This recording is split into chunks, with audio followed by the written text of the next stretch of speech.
નમસ્તે વિદ્યાર્થી મિત્રો, ગયા વખતે આપણે પ્રકરણ 15 માં સ્પંદ ટોપિકની ચર્ચા કરી હતી અને સ્પંદ શું છે, સ્પંદની આવૃત્તિ કેટલી હોય અને વ્યવહારિક જે વાજિંત્રો આપણે વગાડીએ છીએ, સાંભળીએ છીએ, એમાં સ્પંદ કઈ જગ્યાએ કામ લાગે એની ચર્ચા કરી હતી. હવે આજે આપણે પ્રકરણ 15 નો છેલ્લો ટોપિક જે છે ડોપલર અસર, એનો અભ્યાસ કરવાનો છે. ડોપલર અસર એ ધ્વનિ તરંગો માટે જે અસર જોવા મળે છે એ શું છે, કઈ રીતે આવૃત્તિઓનો ફેરફાર આપણે અનુભવી શકીએ અથવા તો સાંભળીએ છીએ કે ઉદ્ગમ જે આવૃત્તિ ઉત્સર્જિત કરે છે કેવી છે એનો અંદાજ મળી શકશે. આ ટોપિક જે છે એ તમામ સ્પર્ધાત્મક પરીક્ષાઓ જેમ કે નીટ છે, જેઈઈ છે, એ બધી પરીક્ષાઓ માટે અગત્યનો ટોપિક છે. અને આ ઉપરાંત જ્યારે આપણે ધોરણ 12 માં તરંગ પ્રકાશ શાસ્ત્રનો અભ્યાસ કરીશું ત્યારે પણ આ ટોપિકના જે કન્સેપ્ટ છે એનો ઉપયોગ એ વખતે કરવાનો આવશે. તો આપણે ટાઇટલ આપશું ડોપલર અસર. ડોપલર અસર. તો સૌ પ્રથમ તો ડોપલર અસર કોને કહેવાય એ લખી લઈએ અને સમજી લઈએ, એટલે ત્યારબાદ બાકીનું સમજવું વધુ સહેલું પડશે. તો જ્યારે ધ્વનિ ઉદ્ગમ કે શ્રોતા કે બંને, ધ્વનિ ઉદ્ગમ કે શ્રોતા કે બંને હવાના માધ્યમની સાપેક્ષે, હવાના માધ્યમની સાપેક્ષે અથવા અને એકબીજાની સાપેક્ષે અને એકબીજાની સાપેક્ષે ગતિ કરતા હોય ત્યારે, ગતિ કરતા હોય ત્યારે શ્રોતા દ્વારા અનુભવાતી આવૃત્તિ, શ્રોતા દ્વારા અનુભવાતી આવૃત્તિ એ ઉદ્ગમ દ્વારા ઉત્સર્જાતી આવૃત્તિ, ઉદ્ગમ દ્વારા ઉત્સર્જાતી આવૃત્તિ કરતા જુદી હોય છે. આવૃત્તિ કરતા જુદી હોય છે. આ અસર અથવા તો આ ઘટનાને ડોપલર અસર કહે છે. આ ઘટનાને અથવા તો આ અસરને ડોપલર અસર કહે છે. તમને બહુ સાદું એક્ઝામ્પલ આપું તો આપણે બધા લગભગ રેલવે સ્ટેશન પર ગયેલા હોઈએ અને ટ્રેનની અવર જવર છે એ જોયેલી હોય.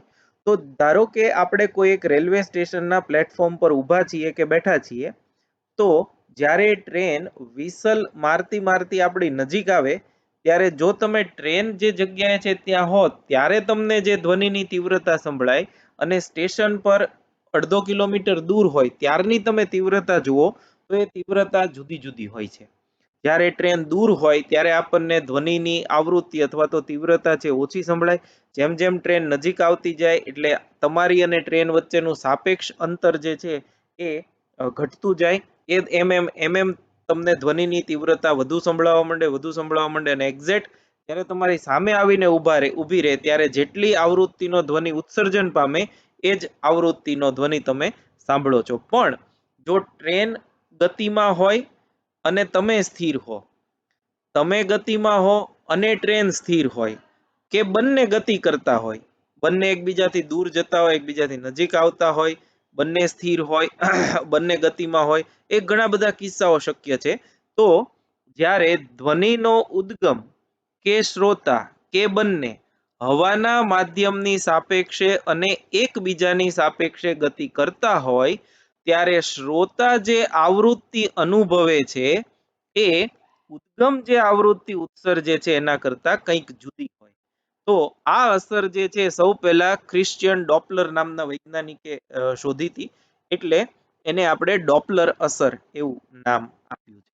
હવે ડોપલર અસર સમજવા માટેની અમુક જે સંજ્ઞા પદ્ધતિ છે એનો આપણે પહેલા ઉપયોગ સમજી લઈએ, કેવી રીતે એનો ઉપયોગ કરી શકાય છે. તો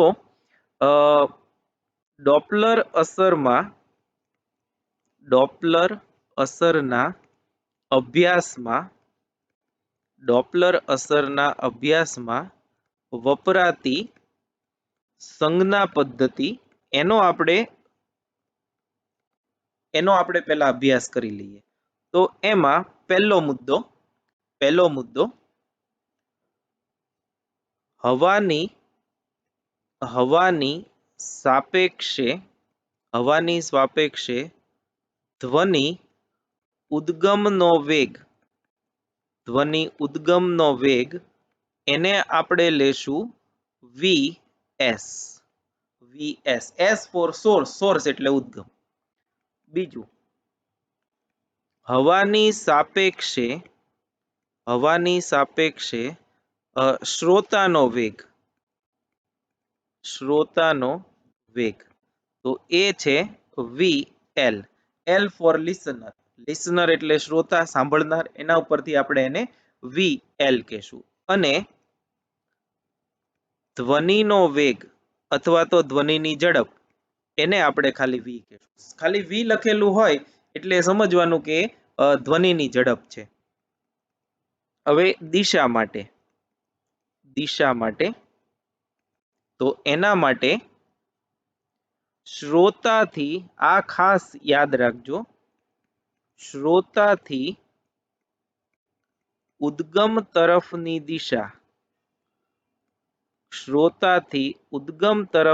દિશા એને આપણે ધન લેશું. શ્રોતાથી ઉદ્ગમ તરફની દિશા ધન અને એની વિરુદ્ધ દિશા જે છે એને ઋણ લેશું. અને એની સાથે સાથે ધ્વનિનો વેગ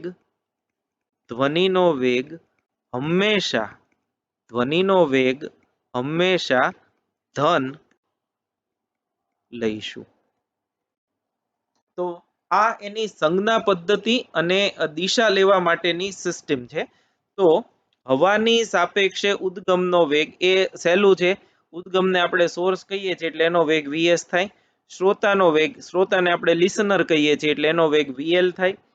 ધ્વનિનો વેગ એને આપણે ખાલી વી કહેશું. એટલે આ ત્રણ તો યાદ રહી જાય એવું છે. આ સૌથી વધુ અગત્યનું છે દાખલા, એમસીક્યુ અને થિયરીની સાબિતી માટે. શ્રોતાથી ઉદ્ગમ તરફની દિશા જે છે એને ધન લેશું અને ધ્વનિનો વેગ જે છે એ હંમેશા ધન જ લેવામાં આવે છે. હવે આપણે બે જુદા જુદા કિસ્સાઓ લઈ અને ડોપલર અસરની સમજૂતી અને એના સૂત્રની તારવણી જોઈશું. તો સૌ પ્રથમ આપણે પહેલો કિસ્સો લઈએ, ફર્સ્ટ કેસ. એમાં આપણે લેશું ગતિમાન શ્રોતા અને સ્થિર ઉદ્ગમ.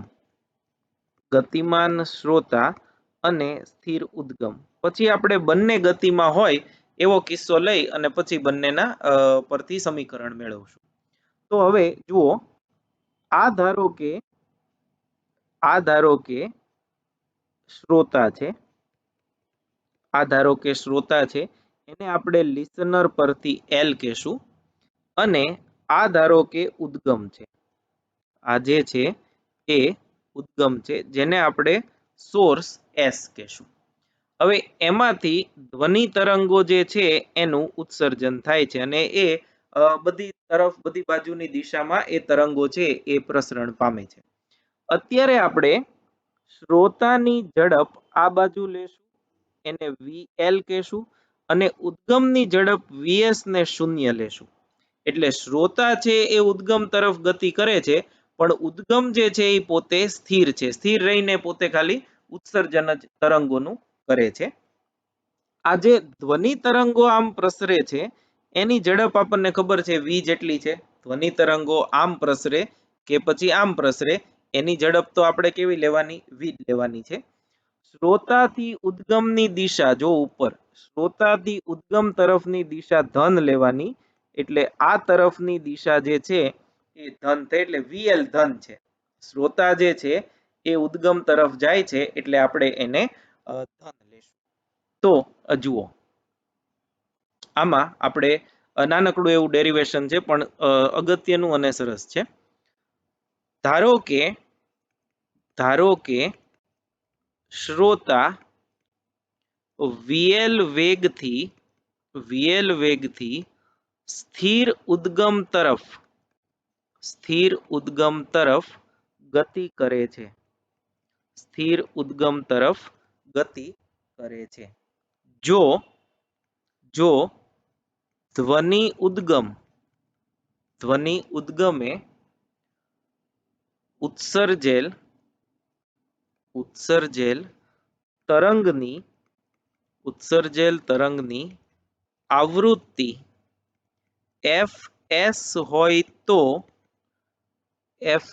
હોય તો લેમ્બડા બરાબર v અપોન fs. કેમ કે ધ્વનિ તરંગોની ઝડપ આપણે કેટલી લીધી છે? v.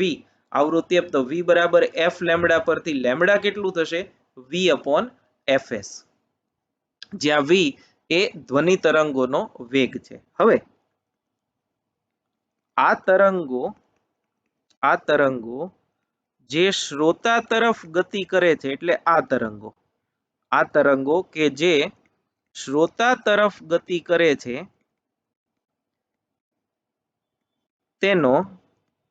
તેનો શ્રોતાને સાપેક્ષ વેગ, હવે જો બરાબર સમજજો, હવે અહીંયા સાપેક્ષ વેગનો કન્સેપ્ટ આવશે. આ શ્રોતા આમ ગતિ કરે છે, ધ્વનિ તરંગો આમ ગતિ કરે છે, તો બંને પરસ્પર વિરુદ્ધ દિશામાં ગતિ કરે છે એમ કહેવાય. તો એ થશે v પ્લસ vl. સાપેક્ષ વેગમાં જો પરસ્પર વિરુદ્ધ દિશામાં ગતિ કરતા હોય તો આપણે એવું ભણી ગયા છીએ કે સાપેક્ષ વેગનો સરવાળો થશે. તો v પ્લસ vl જે છે એ એનો સાપેક્ષ વેગ થયો. તો therefore શ્રોતાને અનુભવાતી આવૃત્તિ fl બરાબર એને અનુભવાતો વેગ કેટલો? v plus vl divided by lambda. તો આના પરથી આપણે લખી શકીએ કે લેમ્બડા બરાબર v plus vl divided by fl. આને આપણે પરિણામ નંબર 1 કહીએ. અને તમે જુઓ અહીંયા જે fl છે એ v plus vl by lambda છે, એટલે વેગ છે એ વધ્યો. વેગ વધે એટલે આવૃત્તિ વધે, એટલે સ્વાભાવિક છે જેમ જેમ શ્રોતા નજીક જતો જાય એમ એમ એને એની તીવ્રતા જે છે એ વધારે ને વધારે દેખાતી જાય. આપણે ધારો કે કોઈ એક જગ્યાએ માઇક વાગતું હોય, કોઈ સભા હોય, કોઈ રેલી હોય ને માઇક જોર જોરથી વાગતું હોય, તમે જેમ જેમ એ માઇકની નજીક જતા જાઓ એમ એમ તમને સ્વાભાવિક છે કે તમને જે તીવ્રતા હતી ધ્વનિ તરંગોની એ તીવ્રતા પહેલા કરતા વધુ સંભળાય.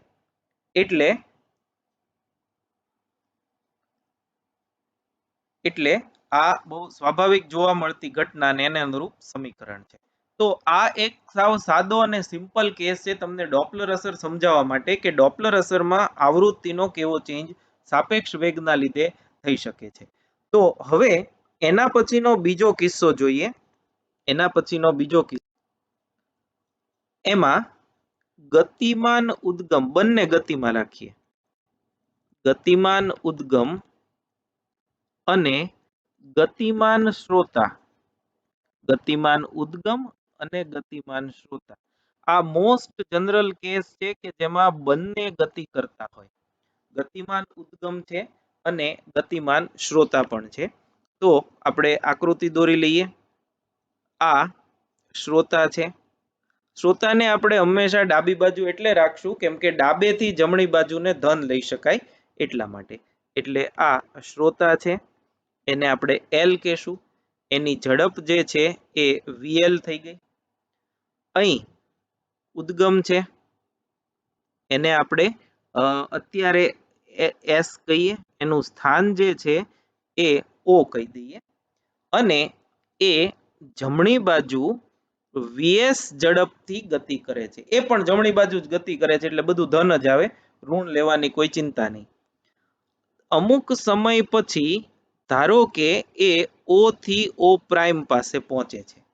અમુક સમય પછી એ ઓ થી ઓ પ્રાઇમ પાસે પહોંચે છે. એ દરમિયાન ધ્વનિ તરંગો જે છે એનું ઉત્સર્જન થાય છે. ધારો કે એસ માંથી નીકળેલું એક તરંગ, બરાબર સાંભળજો, બરાબર સમજજો, એસ માંથી નીકળેલું એક તરંગ એ ધારો કે ટી સમયમાં અહીંયાથી નીકળી અને અહીંયા સુધી પહોંચે છે. આ બાજુ જે ગતિ કરે એ અહીં સુધી પહોંચે છે. એટલે અહીંયા આગળ એનો આ બાજુ જે તરંગો જાય એનો વેગ v, આ બાજુ જે જાય એનો વેગ v. અહીંયાથી નીકળેલું તરંગ આ અંતર સરખું કાપશે, આ અંતરે સરખું કાપશે, અને એને આપણે કહી દઈએ, આને આપણે કહીએ a, આને આપણે કહીએ b. તો o થી b અંતર અને a થી o થી b, o થી a અંતર અને o થી b અંતર એ બંને સરખું છે. અને એ કેટલું હોય? vt જેટલું હોય. એ અંતર તો કેટલું હોય? સ્વાભાવિક છે, vt જેટલું હોય. એટલે આ અંતર જે છે એ vt થયું. હવે એની પછીનું જે નેક્સ્ટ તરંગ છે એ સમયગાળા દરમિયાન ઉદ્ગમ અહીંથી અહીંયા પહોંચી ગયો, એટલે હવે નવું તરંગ ક્યાંથી ઉત્સર્જાશે? ઓ પ્રાઇમ પાસેથી. જો ફરીથી આખી ઘટના સમજો. શ્રોતા પોતે તો ગતિમાં છે જ તે, એ તો આવી જ ગયું. હવે ઉદ્ગમ પોતે ગતિમાં હોય તો શું થાય? ઉદ્ગમે ટી બરાબર 0 સમયે અહીંથી એક તરંગ ઉત્સર્જ્યું. એ તરંગ આ બાજુ ગતિ કર્યું, એ તરંગ આ બાજુ પણ ગતિ કરે છે. તો આપણે જો સમય ટી બરાબર આવર્તકાળ ટી જેટલો લઈએ, આવર્તકાળ ટી જેટલો સમય લઈએ, તો શું થાય? ટી સમય પછી બીજું તરંગ ઉત્સર્જાશે. તો બીજું તરંગ છે એ અહીંથી નહીં ઉત્સર્જાય, કેમ કે એ સમયગાળા દરમિયાન તો આણે કંઈક ગતિ કરી લીધી છે. તો કેપિટલ ટી સમય બાદ જે નવું તરંગ ઉત્સર્જાય એ અહીંથી ઉત્સર્જાશે. અહીંથી ઉત્સર્જાય એટલે એ આમે જશે અને આમે જશે. તો ઓ થી બી અંતર એ ધ્વનિ તરંગે ટી સમયમાં કાપેલું અંતર, એટલે આ અંતર કેટલું હોય? v ઇન્ટુ ટી જેટલું.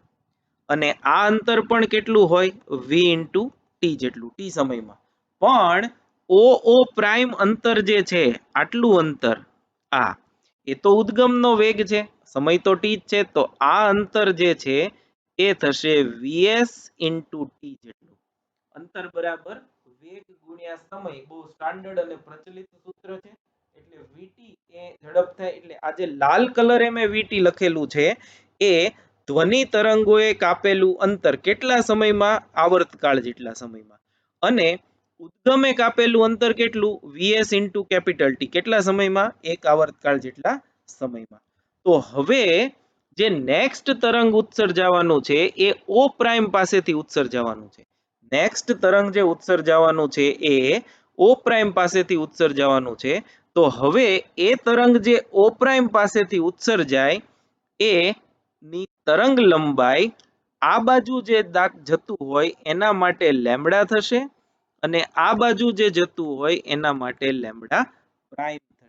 કે હવે એનું સંકોચન થયું એમ કહેવાય. તો હવે એમાં આપણે એનું જે લખાણ છે એ જોઈ લઈએ કે એ શું કહેવા માંગે છે. તો ધારો કે શ્રોતાની સાથે ધ્વનિ ઉદ્ગમ પણ vs જેટલા વેગથી આકૃતિમાં દર્શાવ્યા મુજબ ગતિ કરે છે. આકૃતિમાં દર્શાવ્યા મુજબ ગતિ કરે છે. તો ધારો કે ટી બરાબર 0 સમયે ઉત્સર્જાયેલ ધ્વનિ તરંગ ટી બરાબર ટી સમયે એ અથવા બી સુધી પહોંચે છે. બી સુધી પહોંચે છે. આથી આથી ઓ બી અથવા તો ઓ એ આ અંતર કેટલું થશે વી ઇન્ટુ ટી જેટલું. આ અંતર કેટલું થશે વી ઇન્ટુ ટી જેટલું. હવે ધારો કે ટી બરાબર ટી સમયમાં એટલે કે એક આવર્તકાળ જેટલા સમયમાં ઉદ્ગમ ઓ થી ઓ પ્રાઇમ સુધી ઓ થી ઓ પ્રાઇમ સુધી પહોંચે છે. ઓ થી ઓ પ્રાઇમ સુધી પહોંચે છે. તો આ સ્થિતિમાં એટલે કે ઓ પ્રાઇમ પાસેથી જ્યારે નવું તરંગ ઉત્સર્જાય ત્યારે શ્રોતાની તરફના તરંગો ઓ પ્રાઇમ એ વિસ્તારમાં જો અહીંયા આટલું ઓ પ્રાઇમ એ એટલે આટલા વિસ્તારમાં ઓ પ્રાઇમ એ વિસ્તારમાં અને શ્રોતાથી દૂર જતા તરંગો એટલે અહીંથી આમ દૂર જતા હોય એ તરંગો ઓ પ્રાઇમ બી વિસ્તારમાં હશે. ઓ પ્રાઇમ બી વિસ્તારમાં હશે. તો હવે આના પરથી શ્રોતા તરફ એટલે આમ જતા તરંગની તરંગ લંબાઈ લેમ્બડા બરાબર એટલે જો આ લેમ્બડા આ થયું તો એ કેટલું થશે એ થી ઓ વત્તા ઓ પ્રાઇમ વત્તા ઓ પ્રાઇમ. તો એ થી ઓ આટલું એ કેટલું છે વીટી જેટલું વીટી વત્તા ઓ પ્રાઇમ એ કેટલું થયું વીએસ ઇન્ટુ ટી બરાબર વી પ્લસ વીએસ ઇન્ટુ ટી બરાબર વી પ્લસ વીએસ ઇન્ટુ 1/fs કારણ કે આવર્તકાળ ટી બરાબર 1/f છે. અને ઉદ્ગમ તો ઉત્સર્જન તો ધ્વનિનું કોણ કરે છે ઉદ્ગમ જ કરે છે. એટલે ત્યાં જે આવૃત્તિ આપણે લઈએ એ આવૃત્તિ કઈ લેવાની fs લેવાની. તો therefore લેમ્બડા બરાબર v plus VS upon fs કે જ્યારે ઉદ્ગમ ગતિ કરતું હોય અને ધ્વનિનો શ્રોતા પણ ગતિ કરતા હોય ત્યારે સમીકરણ નંબર 2 કહીએ. તો હવે સમીકરણ 1 એ લેમ્બડાનું સમીકરણ કયું શ્રોતા તરફ જતાનું અને આ પણ શ્રોતા તરફ જતા તરંગનું સમીકરણ. તો સમીકરણ 1 અને 2 સરખાવતા વી પ્લસ વીએલ લેમ્બડા જે છે એ આ થયું અપોન એફએલ બરાબર વી પ્લસ વીએસ અપોન એફએસ. અને આ જે છે એ ડોપલર અસર માટેનું સૌથી અગત્યનું કહી શકાય એવું સમીકરણ થયું. ધેરફોર આને આપણે આમે લખી શકીએ છીએ એફએલ બરાબર અથવા તો પેલા આમ જનરલ ફોર્મ્યુલા લખી લઈએ એફએલ અપોન વી પ્લસ વીએલ બરાબર એફએસ અપોન વી પ્લસ વીએસ. અને ધેરફોર એફએલ બરાબર વી પ્લસ વીએલ અપોન વી પ્લસ વીએસ ઇન્ટુ એફએસ. આ સમીકરણ કયો કે આ સમીકરણ કયો આ બંનેને આપણે સમીકરણ 3 કહીએ જે શ્રોતા દ્વારા અનુભવાતી આવૃત્તિ fl જે છે શ્રોતા દ્વારા અનુભવાતી આવૃત્તિ fl એનું સૂત્ર છે. અને આ ખૂબ અગત્યનું સૂત્ર છે. આ સૂત્ર જે છે એનો આપણે મેક્સિમમ ઉપયોગ જે છે એ MCQ માટે કરવાનો થશે. તો આ ડોપલર અસર ને લગતી થિયરી છે. હવે આપણે આને વધુ સરસ એક્સપ્લેનેશન થાય એવી રીતે સમજીએ તો આમ લખું છું, તમે મારી સાથે લખજો. હવે બધું જે કરાવું છું એન્ટ્રન્સ ટેસ્ટ માટે જ કરાવું છું. ડોપલર અસરમાં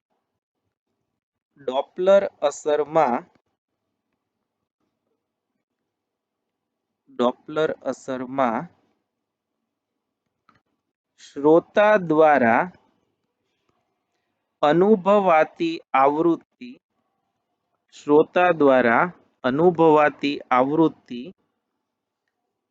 FL બરાબર V plus or minus VL upon V plus or minus VS into FS.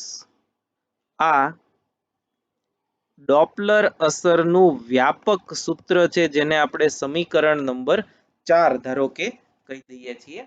હવે આમાં શ્રોતા ઉદ્ગમ બે સ્થિર હોય તો શું થાય, કોઈ પણ એક ગતિમાં હોય તો શું થાય, બંને ગતિમાં હોય તો શું થાય, બંને એકબીજા તરફ આવતા હોય, બંને એકબીજાથી દૂર જતા હોય તો શું થાય, એવા જુદા જુદા ઘણા બધા કિસ્સાઓ છે એ તમે લઈ શકો.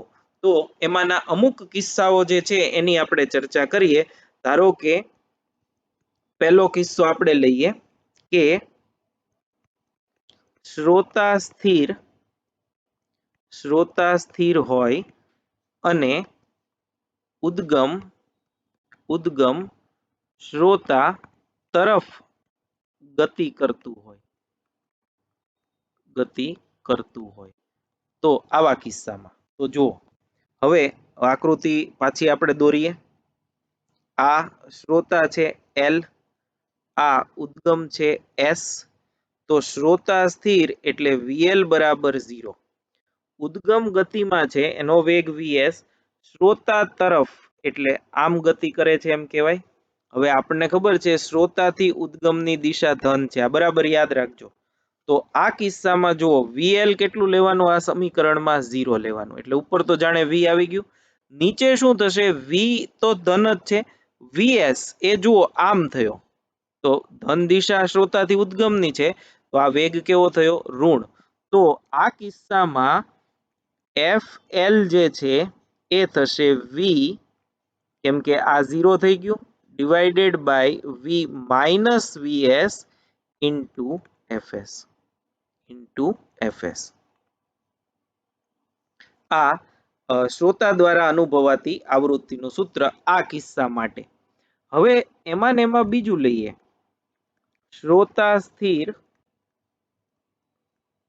હોય અને ઉદ્ગમ શ્રોતાથી દૂર જતો હોય, ઉદ્ગમ શ્રોતાથી દૂર જતું હોય ત્યારે તો ફરીથી જુઓ, આ ઇનો એજ કેસ લિસનર VL બરાબર 0, અહીંયા આગળ ઉદ્ગમ S. હવે આમ જાય છે, ઉદ્ગમ શ્રોતાથી દૂર જાય એટલે VS આમ થાય, આ દિશા ધન છે એ આપણને ખબર છે. તો આ કિસ્સામાં નીચે નિશાની ફરી જશે, હવે VS કેવો લેવાનો, આ તરફ છે એટલે ધન લેવાનો. ધેરફોર આ કિસ્સામાં FL જે છે એ V upon V plus VS into FS. V plus VS into FS. સમજાય છે બરાબર? એટલે ફક્ત તમે આ એક જનરલ ફોર્મ્યુલા યાદ રાખો, ડોપલર અસર શું છે, ડોપલર અસરમાં કેવી રીતે ફોર્મ્યુલાનું ડેરિવેશન થયું, ક્યારે તરંગોની તરંગ લંબાઈમાં વધારો થયો ઘટાડો થયો, બધું ભૂલી જાઓ. ફક્ત એક સૂત્ર યાદ રાખો કે શ્રોતા દ્વારા અનુભવાતી આવૃત્તિ એ આ સૂત્ર વડે આપી શકાય. એમાં 3 વસ્તુની જરૂર પડશે. ધ્વનિનો વેગ કોન્સ્ટન્ટ હોય, હવા હોય તો, VL, VS અને FS. આ 3 જો તમારી પાસે હોય તો તમે કોઈ પણ દાખલો, કોઈ પણ MCQ જે છે એને તમે સોલ્વ કરી શકશો. હવે ત્રીજો કિસ્સો જોઈએ. ત્રીજો એમાં ને એમાં શ્રોતા ઉદ્ગમ તરફ ગતિ કરતો હોય, ઉદ્ગમ તરફ ગતિ કરતો હોય અને ઉદ્ગમ સ્થિર હોય, અને ઉદ્ગમ સ્થિર હોય, ઊંધું આના કરતા. એટલે હવે આ અહીંયા આપણે જે પહેલો કિસ્સો જોયો તો સમજવા માટે આ S, આ L, S0 એટલે ઉદ્ગમ સ્થિર છે, પણ શ્રોતા જે છે એ ઉદ્ગમ તરફ ગતિ કરે છે અને એનો વેગ આપણને ખબર છે VL જેટલો થાય. તો આ કિસ્સામાં FL બરાબર V, અહીંયા જોજો બરાબર, શ્રોતા ઉદ્ગમ તરફ ગતિ કરે એટલે આ દિશા ધન છે, તો VL ધન, તો અહીંયા પ્લસ VL આવશે આમાં, અહીંયા નિશાની પ્લસ અને VL તો છે જ, ડિવાઇડેડ બાય V કેમ કે VS તો શૂન્ય છે, ઇન્ટુ FS. આ ત્રીજો કિસ્સો. હવે એવી જ રીતે ચોથું, શ્રોતા ઉદ્ગમથી દૂર જતો હોય, ઉદ્ગમથી દૂર જતો હોય અને ઉદ્ગમ સ્થિર હોય, અને ઉદ્ગમ સ્થિર હોય, એટલે આ લિસનર, આ સોર્સ VS0 ઉદ્ગમ સ્થિર છે, પણ હવે આમ જવાની બદલે આમ જાય છે VL, આ દિશા ધન છે. તો હવે અંશમાં જે આપણે અહીંયા ધન લીધું એની બદલે ઋણ આવશે, FL બરાબર V minus VL upon V into FS, into FS, જે આપણે આમાં જોયું હતું એ એનું ઓપોઝિટ ફોર્મ્યુલા. અને હવે આ અગત્યનું છે પાંચમું, જ્યારે ધ્વનિ ઉદ્ગમ અને શ્રોતા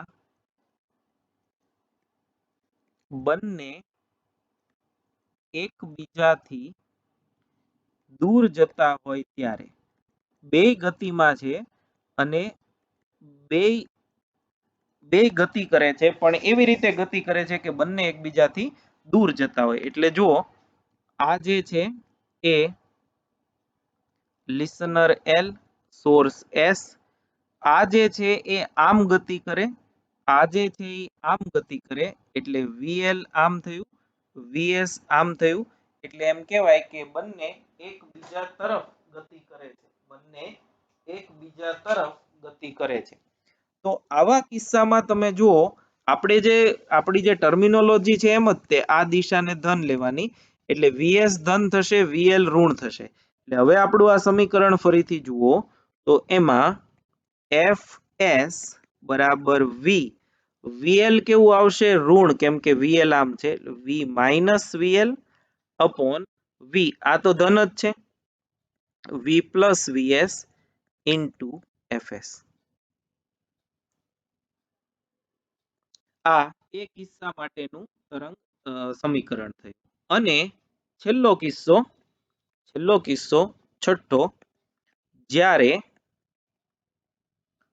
ધ્વનિ ઉદ્ગમ અને શ્રોતા બંને એકબીજા તરફ આવતા હોય, એકબીજા તરફ ગતિ કરતા હોય ત્યારે,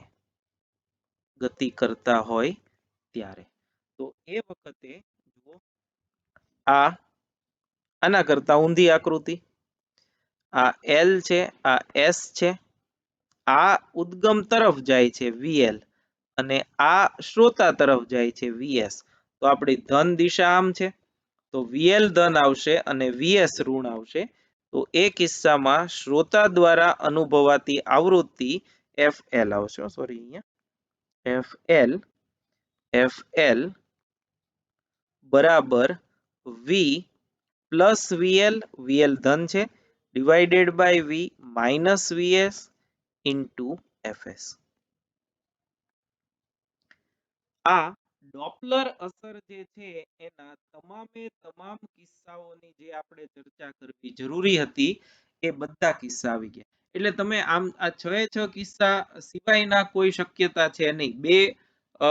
બે જ્યારે એક શ્રોતા હોય અને એક ઉદ્ગમ હોય તો એના માટેની 6 પ્રોબેબિલિટી, બેમાંથી એક સ્થિર હોય, બીજું ગતિમાં હોય. એ ગતિમાં જે બીજું છે એ તો ક્યાં તો પહેલા તરફ ગતિ કરતું હોય અથવા તો પહેલાથી દૂર જતું હોય, એવું ને એવું સેકન્ડ કેસમાં, અને ક્યાં તો બે એકબીજા તરફ આવતા અથવા તો બે એકબીજાથી દૂર જતા હોય. તો આવા કિસ્સાઓ જે છે એના માટે તમે શ્રોતાને અનુભવાતી આવૃત્તિ કેટલી હોય એ તમે આના પરથી સમજી શકશો, અને એને રિલેટેડ જેટલા દાખલાઓ આવશે એ તમે ગણી શકશો. તો ફરીથી ડોપલર અસર જે છે એ એક વખત સમજી લઈએ. પહેલા જો આપણે એની ડેફિનેશન અને સંજ્ઞા પદ્ધતિ એ જ મુખ્ય છે, એ સમજવી જરૂરી છે. તો ડોપલર અસર એટલે શું?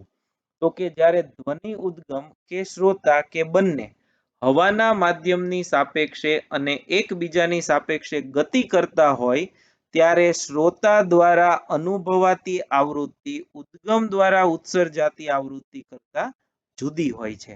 આ ઘટનાને ડોપલર અસર કહેવાય. તો આપણે ઉદ્ગમનો વેગ vs લેશું, શ્રોતાનો વેગ vl લેશું, ધ્વનિનો વેગ v લેશું, અને શ્રોતાથી ઉદ્ગમ તરફની દિશાને આપણે હંમેશા ધન લેશું, અને ધ્વનિનો વેગ જે છે એ કાયમ ધન લેશું.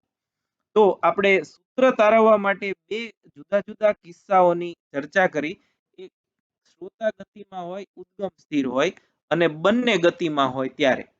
તો પહેલા કિસ્સામાં આપણને લેમ્ડાનું જે સૂત્ર મળ્યું એ આ મળ્યું, બીજા કિસ્સામાં જે લેમ્ડાનું સૂત્ર મળ્યું એ આ મળ્યું, અને એ બંનેના કોમ્બિનેશનથી આ ફાઇનલ ફોર્મ્યુલા મળ્યું. અને એમાં આપણે જરૂર છે શ્રોતા દ્વારા અનુભવાતી આવૃત્તિની, તો એ FL નું આ સૂત્ર મળ્યું. હવે આ તો આવું તો ઘણી બધી શક્યતા હોય. આમાં તો આપણે એવું જ લીધું છે કે ઉદ્ગમ જે શ્રોતાએ આમ જાય છે, ઉદ્ગમે આમ જાય છે. પણ ધારો કે શ્રોતા આમ હોય, ઉદ્ગમ આમ જતો હોય, શ્રોતા આમ જતો હોય, ઉદ્ગમ આમ જતો હોય, એવી ઘણી બધી શક્યતાઓ છે. તો એ બધી શક્યતાઓને પહોંચી વળવા માટે આપણે એને જનરલાઇઝ ફોર્મ્યુલામાં કન્વર્ટ કર્યું કે ડોપલર અસર જે છે એમાં શ્રોતા દ્વારા અનુભવાતી આવૃત્તિ એનું આ સૂત્ર છે v ± vl upon v ± vs into ઉદ્ગમ દ્વારા ઉત્સર્જાતી આવૃત્તિ fs. તો એના આપણે 6 જુદા જુદા કિસ્સાઓ જોયા. શ્રોતા સ્થિર, ઉદ્ગમ શ્રોતા તરફ ગતિ કરતું હોય તો FL આટલું મળશે. શ્રોતા સ્થિર હોય, ઉદ્ગમ શ્રોતાથી દૂર જતું હોય તો આ મળે. શ્રોતા ઉદ્ગમ તરફ ગતિ કરે અને ઉદ્ગમ સ્થિર હોય તો આ મળશે. શ્રોતા ઉદ્ગમથી દૂર જતો હોય ને ઉદ્ગમ સ્થિર હોય તો આ સૂત્ર મળશે. અને બંને જો ગતિ કરતા હોય તો બે પ્રોબેબિલિટી, બંને એકબીજાથી દૂર જતા હોય અથવા તો બંને એકબીજા તરફ ગતિ કરતા હોય. તો બંને દૂર જતા હોય તો આ સમીકરણ, અને બંને એકબીજા તરફ ગતિ કરતા હોય તો આ સમીકરણ. આટલું કર્યા પછી તમે ડોપલર અસરને લગતા કોઈ પણ MCQ હોય એ તમે ખૂબ જ આરામથી અને આસાનીથી સોલ્વ કરી શકશો. તો આ ફરીથી તમને જણાવી દઉં કે એન્ટ્રન્સ ટેસ્ટ જેટલી લેવાય છે એ બધી એન્ટ્રન્સ ટેસ્ટ માટે ખૂબ અગત્યનો ટોપિક છે, અને પ્રમાણમાં સહેલો ટોપિક છે. ડોપલર અસર અને એના સંકેતો સમજ્યા પછી ફક્ત અહીંયા જે 4 નંબરનું સમીકરણ તમને દેખાય છે, આ એક જ સમીકરણ તમારે યાદ રાખવાનું છે. આ એક જ સમીકરણ તમારે યાદ રાખવાનું છે. એક યાદ રાખો એટલે તમામે તમામ કિસ્સાઓ જે છે એ તમને આવડી જશે. તો અહીં આપણે પ્રકરણ 15 જે છે એ પૂરું કરીએ છીએ. Thank you very much.